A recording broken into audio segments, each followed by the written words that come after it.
यहाँ पर मैं लेके आया हूँ क्लास 12th हिंदी का मॉडल पेपर। जी हाँ, अब कहेंगे अरे गुरुजी मॉडल पेपर कहाँ, ये तो पीला पीला वाला गेस पेपर है ना। हाँ, कह सकते हैं गेस पेपर, सैंपल पेपर का नाम दे सकते हैं, या फिर आप बोलिए सर वायरल पेपर, कोई दिक्कत नहीं है। क्योंकि ये आपको पता होगा कि मैं यहाँ पे जो आपका नया एक चीज़ जुड़ा हुआ है ना, देख सकते हैं यहाँ पे मैं आपको एक नया टॉपिक अपठित गद्यांश, इसको भी यहाँ पे इंक्लूड किया हूँ, जोड़ लिया हूँ। जी हाँ, अपठित गद्यांश कितने नंबर का, 5 नंबर का पेपर में इस बार ये नया टॉपिक जुड़ा हुआ है, ये भी मैंने जोड़ा है। तो इस मॉडल पेपर को आप लोग सिंपल पेपर को जरूर से जरूर तैयार कर लीजिएगा। यहाँ से आपके प्रश्न भर भर के आएंगे, क्योंकि अब हमारे पास टाइम बहुत कम है, मतलब 1 से 2 महीने का वक्त बचा हुआ है। अब इसी बचे हुए एक से 2 महीने में हमें अच्छा खासा नंबर स्कोर करना है, तो देन आपको मेहनत तो करना पड़ेगा हमारे साथ। और चैनल को अभी तक सब्सक्राइब नहीं की तो प्लीज़ यार चैनल को सब्सक्राइब करो, वीडियो को लाइक करो और शेयर करो अपने दोस्तों के साथ। जी हाँ, अपने उन दोस्तों के साथ शेयर करो जो बोर्ड एग्जाम 2024 की क्या कर रहे हैं, तैयारी कर रहे हैं। ये देखिए, ये आपका पेपर कोड रहेगा, ठीक है ना। और ये आपका 2024 हिंदी का पेपर है, जो कि 100 नंबर का रहेगा। कितने नंबर का रहेगा, 100 नंबर का। देखिए, मैं इसमें आपको केवल मॉडल पेपर के बारे में बताने वाला हूँ, क्योंकि हर एक वीडियो में सॉल्व भी दे देता हूँ, लेकिन ये मॉडल पेपर आपको खुद से सॉल्व करना है और हर एक ऑब्जेक्टिव क्वेश्चन का आपको कमेंट बॉक्स में आंसर छापना है। मैं देखना चाहता हूँ कि आपके अंदर वो कितना दम है, कितना पोटेंशियल है, क्या आपको सारे क्वेश्चन का आंसर आ रहा है कि नहीं। मैं देखना चाहता हूँ कि आप लोग क्वेश्चन का आंसर दे लेंगे कि नहीं, और हर एक क्वेश्चन का आंसर आपको कमेंट बॉक्स में छाप देना है, ठीक है ना। 3 घंटे 15 मिनट का आपको टाइम मिलेगा। प्रारंभ के 15 मिनट प्रश्न पत्र क्या रहेंगे, प्रश्न पत्र को पढ़ने के निर्धारित रहेंगे, और इस प्रश्न पत्र में 2 खंड हैं और दोनों खंडों के सभी प्रश्नों का उत्तर देना क्या रहेगा, अनिवार्य रहेगा। सबसे पहले यहाँ पे खंड अ रहेगा, या फिर खंड क बोलिए। खंड क में आपके कुल 50 अंकों के प्रश्न रहेंगे। पहला क है साहित्य लोचन गद्य की विधा, यहाँ पे साहित्य रहेगा, आ हो गया मात्रा लगा, लेकिन साहित्य रहेगा। लोचन गद्य की विधा है, किस गद्य की विधा है, नाटक है, उपन्यास है, आलोचना है, या फिर निबंध है। उसके बाद ख वाला है भाग्य और पुरुषार्थ के लेखक हैं। जो भाग्य और पुरुषार्थ हैं, इसके लेखक कौन है, जैनेन्द्र कुमार हैं, या श्याम सुंदर दास जी हैं, या गुलाब राय हैं, या फिर विद्यानिवास मिश्र हैं। मतलब कि ये सब बहुत इंपॉर्टेंट क्वेश्चन है। भाग्य और पुरुषार्थ के लेखक को आपको पता होगा, जैनेन्द्र कुमार। यार इस तरीके से आपको याद करना है। निंदा रस निबंध के लेखक कौन है, हजारी प्रसाद द्विवेदी, प्रेमचंद्र, हरिशंकर प्रसाद, या जैनेन्द्र कुमार। सरस्वती पत्रिका का प्रकाशन किस युग में हुआ था, भारतेंदु युग, द्विवेदी युग, शुक्ल युग, या शुक्लोत्तर युग। हर एक क्वेश्चन आपको सॉल्व कर लेना है। वैसे मैं आने वाली वीडियोस में इसका सोल्यूशन दे ही दूंगा, तो आपको टेंशन क्यों लेना है। एक चीज़ और यार, मैंने लॉन्च किया है जुनून बैच, जिसमें आपको लास्ट 4 ईयर पूरे क्वेश्चन पेपर मिलेंगे ऑल सब्जेक्ट के। Link in the description box, जाओ चेकआउट करो और ज्वाइन हो जाओ जुनून बैच में। मात्र 199 रुपये में सबसे कम प्राइस है, जो कि 1 अक्टूबर से बैचेस शुरू है। वहाँ पे 1 अक्टूबर से आपको सारी वीडियोस का सलूशन आना शुरू हो जाएगा, सारे पेपर का। भाषा और आधुनिकता निबंध के रचनाकार कौन है, हरिशंकर परसाई, वासुदेव सड़गवाल, मोहन राकेश, या प्रोफेसर जी सुंदर रेड्डी। तो यहाँ पे भाषा और आधुनिकता जो निबंध के रचनाकार हैं वो कौन है, प्रोफेसर जी सुंदर रेड्डी हैं। बस आंसर। तार सप्तक का प्रकाशन कब हुआ था, 1954 में, 1943 में, 1938 में, सन 1936 में। तो 1943 में हुआ था। प्रिय प्रवास जो महाकाव्य है, इसके रचयिता कौन है, जगन्नाथ रत्नाकर, रामधारी सिंह दिनकर, जयशंकर प्रसाद, अयोध्या सिंह उपाध्याय, यानी कि हरिऔध। फिर यहाँ पे झरना के रचयिता हैं। झरना के जो रचयिता थे ये कौन थे, जगन्नाथ दास रत्नाकर, मैथिली शरण गुप्त, जयशंकर प्रसाद, या फिर महादेवी वर्मा। तो झरना के रचयिता के यहाँ पे क्या लिखना है, नाम लिखना है। उसके बाद यहाँ पे ज्ञानाश्रयी शक्ति शाखा के प्रतिनिधि कवि हैं। जो ज्ञानाश्रयी भक्ति शाखा है, इसके प्रतिनिधि कवि कौन है, तुलसीदास हैं, या सूरदास हैं, या बिहारी हैं, या फिर कबीरदास हैं। उसके बाद अंगा वाला प्रश्न यहाँ पे, हिंदी साहित्य के आदिकाल के लिए चारण काल नाम दिया है, राहुल सांस्कृत्यायन ने, रामचंद्र शुक्ल ने, राम कुमार वर्मा ने, या फिर डॉक्टर नगेंद्र ने। फिर यहाँ पे जो तीसरा वाला प्रश्न है ये क्या है, आपका गद्यांश पर आधारित प्रश्न है, जो कि 10 नंबर का क्या है, गद्यांश है।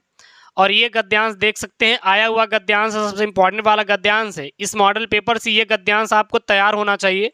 हालांकि मैं कोशिश करूंगा कि आपको यहाँ पे कुछ टिप्स के द्वारा आंसर भी देने का प्रयास, मतलब कैसे आपको कोशिश करना है टिप्स के द्वारा, तो देन वो भी मैं आपको बता दे रहा हूँ आज। सबसे पहले आपको गद्यांश को पढ़ना है ध्यानपूर्वक। राष्ट्र का तीसरा अंग जन की संस्कृति है। मनुष्यों ने युगों युगों में जिस सभ्यता का निर्माण किया है वही उसके जीवन की श्वास प्रश्वास है। बिना संस्कृति के जन की कल्पना कबद्ध मात्र है। संस्कृति ही जन का मस्तिष्क है। संस्कृति के विकास और अभ्युदय के द्वारा ही राष्ट्र की वृद्धि संभव है। राष्ट्र के समग्र रूप में भूमि और जन के साथ साथ जन की संस्कृति का महत्वपूर्ण स्थान है। यदि भूमि और जन अपनी संस्कृति से विरहित कर दिए जाएं तो राष्ट्र का लोप समझना चाहिए। जीवन के विपट का पुष्प संस्कृति है। संस्कृति के सौंदर्य और सौरभ में ही राष्ट्रीय जन के जीवन का सौंदर्य और यश अंतर्निहित है। ज्ञान और कर्म दोनों के पारस्परिक प्रकाश की संज्ञा संस्कृति है। भूमि पर बसने वाले जन ने ज्ञान के क्षेत्र में जो सोचा है और कर्म के क्षेत्र में जो रचा है, दोनों के रूप में हमें राष्ट्रीय संस्कृति के दर्शन मिलते हैं। जीवन के विकास की युक्ति ही संस्कृति के रूप में प्रकट होती है। प्रत्येक जाति अपनी अपनी विशेषताओं के साथ इस युक्ति को सुनिश्चित करता है और उससे प्रेरित संस्कृति का विकास करती है।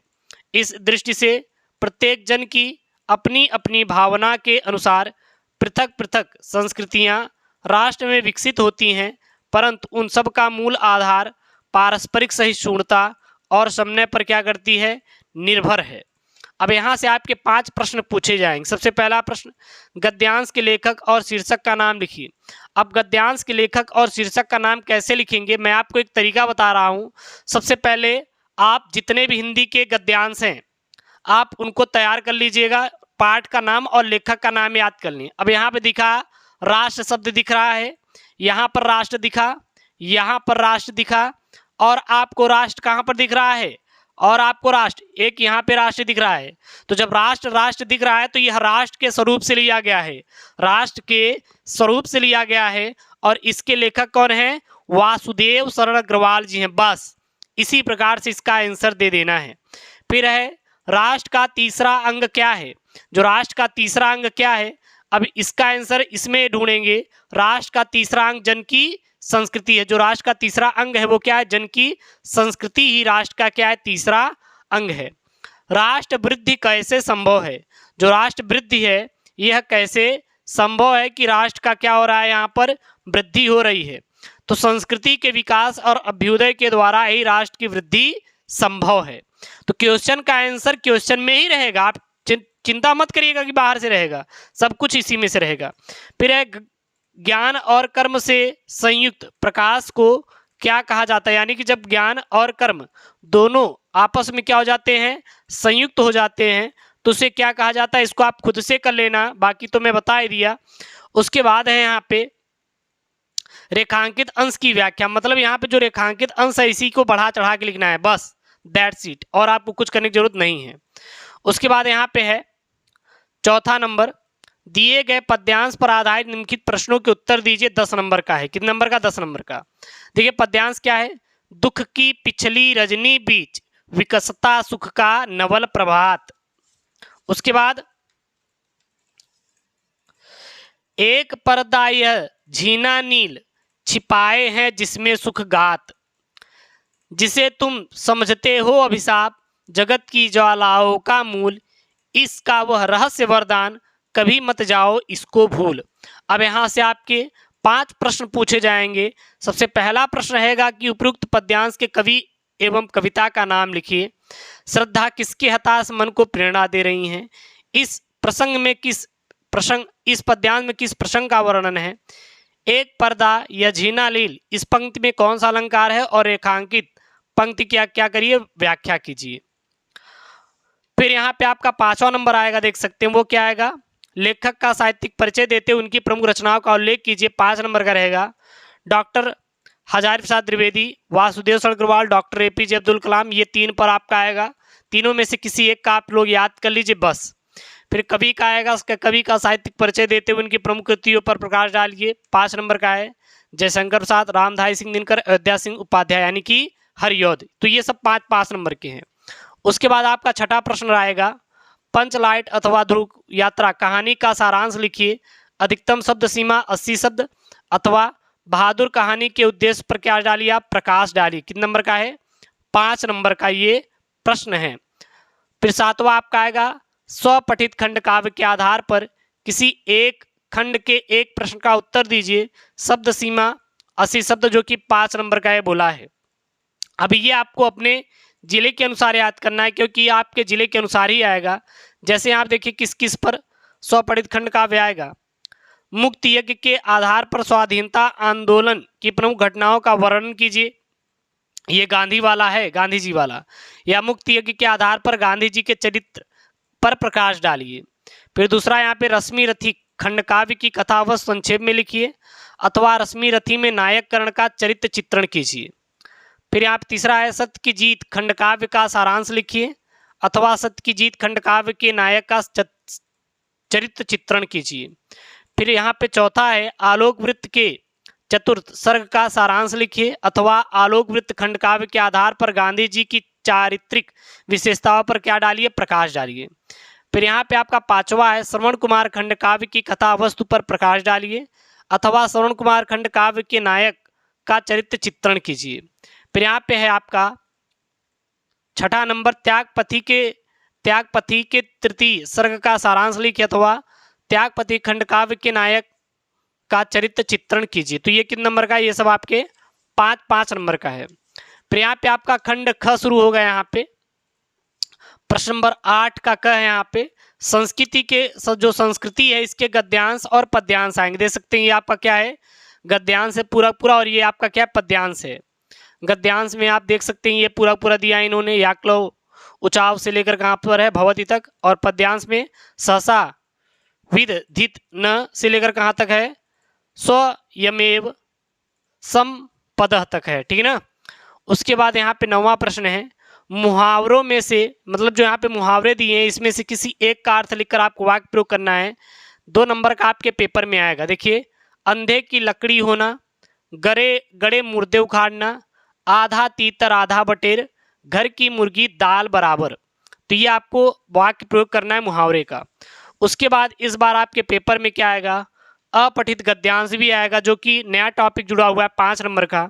देखिए यहाँ पे सबसे पहले आप अपठित गद्यांश पढ़ेंगे, उसके बाद आपको क्या करेंगे, इसका आंसर लिखेंगे। जैसे यहाँ पे है, दरअसल हम अपनी समस्याओं की चर्चा बहुत बढ़ा चढ़ाकर करते हैं। समस्याएं आने पर हम दूसरों की सहानुभूति चाहते हैं, लेकिन सहानुभूति और या दया से कोई समस्या हल नहीं होती। दरअसल हम मुश्किलों का रोना रोते हैं, लेकिन कभी समाधान के बारे में नहीं सोचते। हम हथियार डालते हुए यह मान लेते हैं कि जैसे बड़ी भारी मुसीबत आ गई है, दिन रात इसी मुसीबत के बारे में सोचते रहते हैं और समस्या दिलो दिमाग पर पूरी तरह छा जाती है। इस पूरी प्रक्रिया में स्वयं द्वारा किए गए कार्यों का मूल्यांकन करना भूल जाते हैं। यदि हम ऐसा करें तो हो सकता है कि ऐसी स्थिति से बाहर निकलने में मदद मिल जाए। परिस्थितियों का ठीक ठीक मूल्यांकन करके आप आसानी से समाधान तक पहुंच सकते हैं। किसी भी समस्या का हल उसकी जड़ में होता है। यदि आप गलत नहीं हैं तो हताशा से उबरने के लिए साहस से काम लीजिए। सफलता की सड़क पर चलने के दौरान केवल एक पत्थर का टुकड़ा उठाकर नहीं फेंकते, बल्कि एक तरह से पहाड़ तोड़ने का काम करते हैं। फिर यहाँ पे है कि समस्या का हल कहाँ मिलता है, जब हम अपना खुद का क्या करते हैं, मूल्यांकन करते हैं, तो वहाँ पर हम समस्या का हल पाते हैं। किस उपाय से हमारी समस्या सुलझ सकती है और हथियार डालने का अर्थ बताइए। हथियार डालने का मतलब कि अपने दिमाग को एकदम छोड़ देते हैं कि अब हमसे ये काम नहीं होगा। उसके बाद यहाँ पे शब्द युग्म मैंने आज ही आपको पढ़ाया है। कहाँ पर वो पढ़ाया है, शिवम सर बायोलॉजी हिंदी नए यूट्यूब चैनल पर। मैंने इसी टॉपिक को पूरा कवर किया है। मैं नए यूट्यूब चैनल का लिंक डिस्क्रिप्शन बॉक्स के अंदर दे रहा हूँ, वहां पर आपको टॉपिक वाइज मिलेंगे सारे वीडियोस, ठीक है ना। वहां से आप भी तैयारी कर सकते हैं पूरे टॉपिक वाइज जाके। तो मैंने पूरा एक ही वीडियो में मैंने बता दिया है। 2 नंबर का है कपट और कपाट। तो कपट मतलब क्या होता है, धोखा होता है। कपाट मतलब दरवाजा होता है। मैंने पूरा 69 जो इंपॉर्टेंट हैं सारे के सारे मैंने पढ़ाया, जाके आप लोग पढ़ लीजिए। फिर यहाँ पे जलज और जलद। तो जलज मतलब क्या होता है, जलज मतलब कमल होता है और जलद मतलब बादल होता है। तो जलज मतलब कमल और जलद मतलब बादल। फिर यहाँ पे निम्नलिखित शब्दों में से एक शब्द के 2 अर्थ लिखिए, अनंत, पतंग, खल और दल। फिर यहाँ पे आप वाक्यांशों के लिए एक शब्द का चयन कीजिए। जो ईश्वर में विश्वास करता है उसे हम लोग क्या बोलते हैं, आस्तिक बोलते हैं, और जो नहीं करता उसे हम नास्तिक बोलते हैं। जल में लगने वाली आग को दावाग्नि कहते हैं। क्या बोलते हैं, दावाग्नि। फिर यहाँ पे 2 वाक्यों को शुद्ध करके आपको लिखना रहेगा। 2 नंबर का, केवल 100 रुपये मात्र की बात थी, हवा ठंडी बह रही है, मैं पानी पी लिया हूँ। उसके बाद 12 का क ख ग, ये आपके रस छंद अलंकार से हैं। ये मैं आपको फुल सोल्यूशन दे दूंगा। आपको वीडियो को लाइक करना है, चैनल को सब्सक्राइब करके रखना है, ठीक है ना, और कमेंट कर देना है ताकि मैं इसका फुल सोल्यूशन वीडियो जल्दी अपलोड करूं। हास्य रस अथवा वीर रस का परिभाषा सहित उदाहरण दीजिए। 2 नंबर का है। अनुप्रास अथवा रूपक अलंकार का लक्षण अथवा उदाहरण दीजिए। 2 नंबर का है। चौपाई और सोरठा छंद का मात्रा सहित लक्षण और उदाहरण लिखिए। 2 नंबर का है।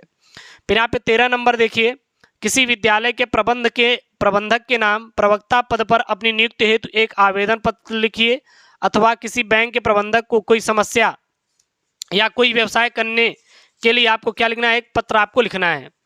उसके बाद यहाँ पे देख सकते हैं आपको निबंध लेखन, वन रहेंगे हम रहेंगे, स्वास्थ्य हमारे सुखों का मूल है, राष्ट्रीय एकता, आतंकवाद, विज्ञान और समाज। तो यह आपके क्या मोस्ट इंपॉर्टेंट वाले निबंध हैं। तो यहाँ पर मैं आपको क्लास 12th हिंदी का मॉडल पेपर या सैंपल पेपर बोलिए मैंने आपको दिया है, वो भी फुल कवर टॉपिक के साथ, एक भी टॉपिक छूटा नहीं। 100 में 100 टॉपिक मैंने कवर किया है। और इस मॉडल पेपर को आप प्रैक्टिस कीजिए, तैयार कीजिए। इसका मैं आने वाले वीडियोस में फुल सोल्यूशन भी दे दूंगा। सारी वीडियोस मैंने प्लेलिस्ट में ऐड कर दिया, जाकर आप वहां से पढ़ते रहिए। कोई दिक्कत है तो बिल्कुल कमेंट बॉक्स में कमेंट करके छाप दीजिए। तो मिलते हैं नेक्स्ट वीडियो में यार। ओके दोस्तों, थैंक यू, जय हिंद, टेक केयर, बाय बाय।